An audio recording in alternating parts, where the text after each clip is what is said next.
Let's talk about that for just a moment. You mentioned George Zimmerman, and something I believe I've heard you say before, Andrew, is that the punishment is the process. If you look at the statute law, I think anybody that had read into Zimmerman a little bit, I remember when it first came out, right, this narrative of Skittles and a thing of tea, and he's shot for being black, coming back into a mostly white suburb. And I just remember being like, oh my God, this is horrific. Sounds terrible, right? Sounds terrible. And then when you really start getting the real story, you're like, okay, well, this is, I think, awful but lawful. One of those cases where it's like, man, this is really tragic. But again, it's a case brought about by Trayvon's conduct.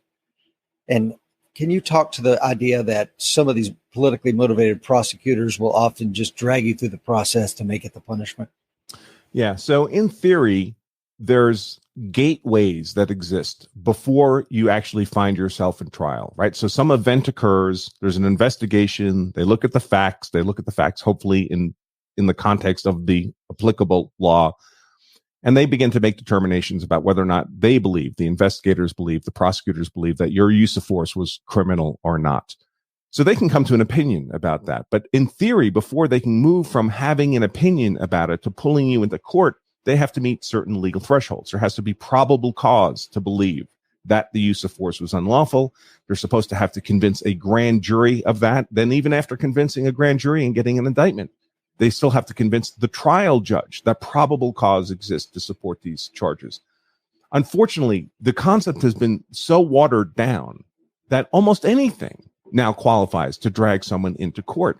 And the difference between the pretrial status, where they're deciding whether or not to take you into court, and actually going to trial, the pain and financial cost associated with that is absolutely tremendous. So what should happen if there's a marginal case of self-defense, maybe they're not sure, but they know if they go to trial, they're going to have to disprove self-defense beyond a reasonable doubt. A responsible prosecutor will look at the facts, look at the law, and if it looks like, this doesn't really look like we can disprove it by 90%, disprove it by 95%. So we're not going to take this to trial, because what would be the point if we don't actually believe we can win? Unfortunately, sometimes the reward, the benefit for the prosecutor is not actually the win. They may have no expectation of getting a win at trial. Their reward for taking the case to trial is political capital. They'll get the goodwill of the community for having taken this to trial. And there's no downside for them. So the prosecutor doesn't lose anything. He's just going to be in court anyway, right? If not on this case, and some other case. This is just going to work for him. This is what he normally does. So there's no negative downside for him to take these cases into trial, even if the only reason and the only expected benefit is not a conviction, but just gained political capital. And the cost to the defendant is catastrophic. Folks, if you shoot someone in self-defense and they die, and you're charged with murder or manslaughter, and it could be completely meritorious on the legal merits, your use of force was lawful, they can drag you into court anyway. And if they do that, it's easy to burn through a couple $100,000 in legal defenses before you get to trial, just pre-trial expense, and then whatever the trial costs. I mean, in the case of George Zimmerman, his trial billables were somewhere between $1.8, $2.2 million, folks. And listen, if you don't have that money, and of course most people don't, well, then you fight the battle with the legal battle with the money that you have. But that's not a great place to be. I mean, just compare it to a physical battle, right? Armies fighting. You don't want to be the army that doesn't have the resources that the other side has. And for all practical purposes, the prosecution has unlimited resources. So to get back to your point, there's supposed to be this threshold where they show probable cause. In theory, it's more probable than not that you committed the crime before they can drag you into trial. But it just doesn't work that way. The trial courts accept almost any argument by the prosecution as sufficient to pull you into court. Grand juries issue indictments like drug dealers giving away samples. We've all heard the expression that a grand jury will indict a ham sandwich. And frankly, it's understandable, because grand juries really only hear one side of the story. They only hear the prosecutor's side of the story. The defense doesn't really have a role in front of the grand jury. And if reasonable people only hear one side of the story, well, that tends to sound pretty compelling. Then, of course, we get into trial, where it's an adversarial process, where both sides are argued, like in the Zimmerman case. And suddenly people are shocked that there was an acquittal because, of course, the public during the trial, they also only heard one side of the story. They also only heard the story consistent with guilt. And so when there's an acquittal, it feels like an outrageous injustice to them. Not because they're bad people, but because they've been so misinformed and so propagandized. I mean, there are people today. I'll give an example. TC's here. TC was very kind enough to get me a couple speaking slots at the FBI Academy for their National Academy organization.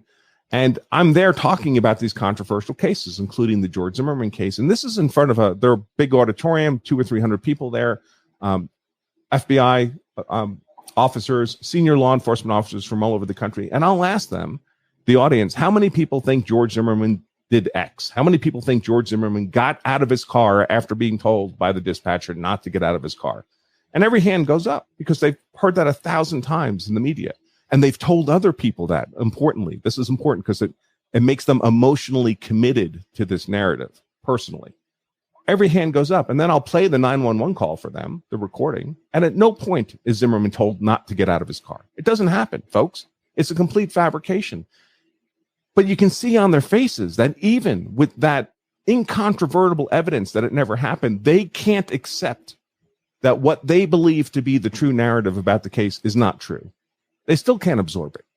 It's information just bouncing off them.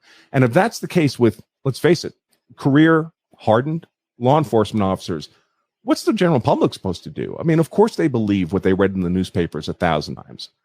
So they get this very biased narrative and perspective of these cases. And it's a travesty because then when the person's acquitted, they can almost never have a normal life again. Like George Zimmerman, only now, I have occasional contact with George. I didn't know him at the time of the trial, but I have since. He's kind of getting back a normal life now, beginning to. Folks, it's been a decade. Yeah. Hey, folks, I hope you enjoyed that small snippet from the roughly hour and a half long interview of yours truly, Attorney Andrew Branca, by Rich Brown over at the American Warrior Society on his weekly Coffee with Rich show. If you'd like to enjoy the full-length video of that interview, you can access that by clicking the box that just popped up on the screen here. Also, before I go, I want to make you aware of a couple of time-limited opportunities we're making available to all of you who enjoy your law of self-defense content. The first opportunity is the chance to get a copy of our best-selling book, The Law of Self-Defense, a real softcover book, over 200 printed pages, not merely an ebook. That normally sells for about $25, but for a limited time, you can get that book for free.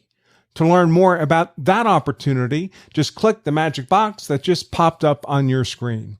The second opportunity is the chance to try out access to our Law of Self-Defense members-only content on an unlimited access basis, full access to our thousands of hours in blog posts, videos, podcasts of plain English self-defense law analysis and insight for a mere 99 cents.